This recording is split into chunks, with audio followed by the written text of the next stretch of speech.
Hurmatli vatandoshlar, aziz insonlar, saxovatpesha insonlar, sizlarga murojaat bilan chiqmoqchiman.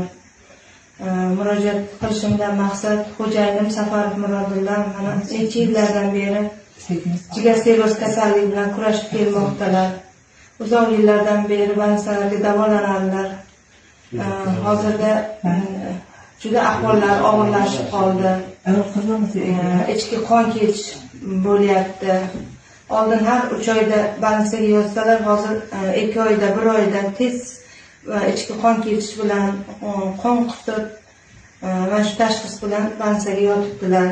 Hozirda bizlar Obisnoy bansadamiz, Qashqadaryo viloyat Obis bansada davolanyapmiz. Sizlardan iltimos, Alloh roziligi uchun xo'jayinimga mablag' jihatdan yordam berishlaringizni so'raymiz.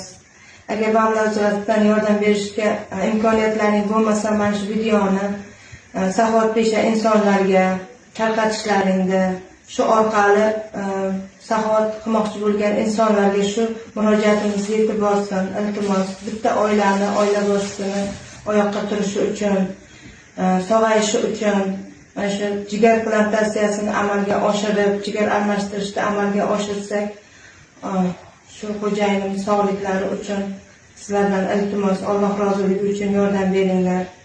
Agar ishonmasalaring mana kelib ko'ringlar. Xo'jayinim 2017-yildan beri mana shu dard bilan kurashib kelyaptilar. Bu fake xabar emas.